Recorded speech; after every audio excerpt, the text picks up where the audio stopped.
There's a part of your brain that's very good at one specific job. It notices when something is out of place. You can walk down a busy street full of strangers and feel completely fine. But the second you see one person standing somewhere, they have no reason to be. Something inside you goes quiet and alert. You can't always explain it. You just know they don't belong there. The three people in these stories all felt that exact feeling. Each of them came across a stranger in a place that person had no business being. And in every case, the more they learned about who that stranger was and what they were doing, the worse it got. Story 1. I live in a normal suburban neighborhood, the kind of place where nothing much ever happens. One night, pretty late, I was letting the dog out before bed when I noticed a man standing at the back edge of my yard, right where it meets the tree line, just standing there in the dark. My first thought wasn't even fear. It was concern. We get the occasional older neighbor who wanders a bit at night, and I figured maybe this was someone who had gotten turned around or had too much to drink. So I called out to him, asked if he was okay and if he needed anything. He didn't answer, and he didn't move either. He just stood there at the edge of my property, facing the house, and even from that distance, I can tell he's looking at it. Not at me. His head is tilted up slightly, like he's studying the windows, the upstairs ones where the bedrooms are.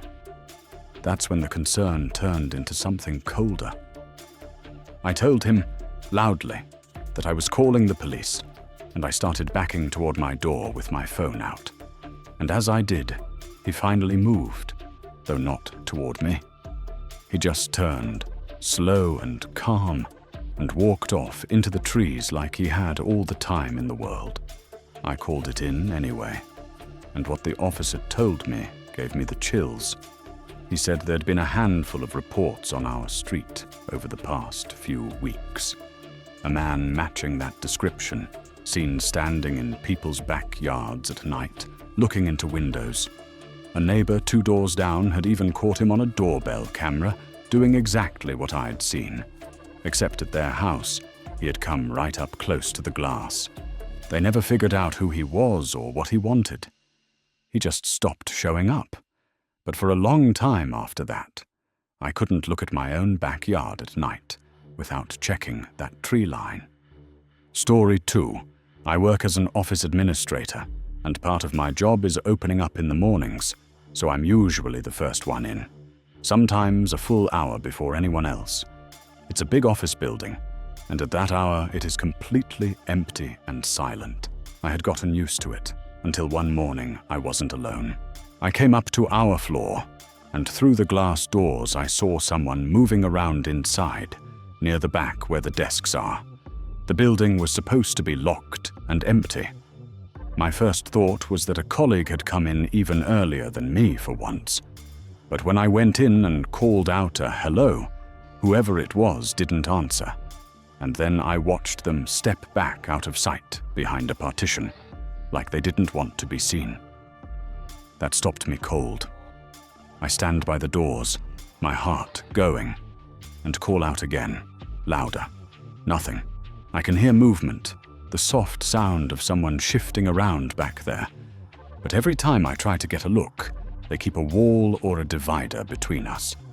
They were deliberately staying out of my line of sight. I didn't try to be a hero. I backed out, went downstairs and called building security, and they came up and searched the floor. By the time they did, whoever it was had slipped out. But when the company pulled the security footage, they found the answer, and it wasn't comforting at all. It was a man who used to work there. He had been let go months earlier, but somehow he'd never handed back his access card, and nobody had ever switched it off. The footage showed he'd been coming into the building late at night and in the early mornings for weeks, long after he stopped working there, letting himself in and wandering the floors when nobody was around. He had been sitting at people's desks and going through drawers. We had no idea any of it had been happening. After that, they changed every lock and every code in the building, but it didn't do much for the feeling. For months, all of us kept thinking about how many mornings he had been in there in the dark while we thought we were alone. Story 3.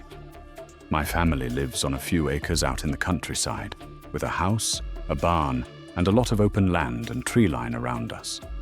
It's beautiful, and it's private, which is exactly why we love it.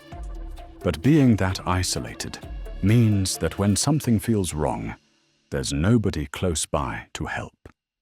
It started with my husband seeing a figure out by the back fence one evening, a person just standing at the edge of our field. By the time he walked out there, they were gone.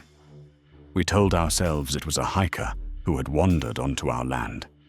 But then I saw someone too, a few days later, this time near the barn, and again they were gone before I got close. Over the next couple of weeks, it kept happening. A figure by the trees, then near the old shed. Always at dusk or after dark. Always too far to make out a face. Always gone the moment we tried to get near. We were past telling ourselves it was nothing. So my husband put up a couple of trail cameras, the kind hunters use, around the edges of the property. And when we checked them a few days later, my stomach dropped. There he is. A man we have never seen before in our lives, photographed standing in our yard in the middle of the night. In one picture, he's near the barn. In another, he's much closer to the house.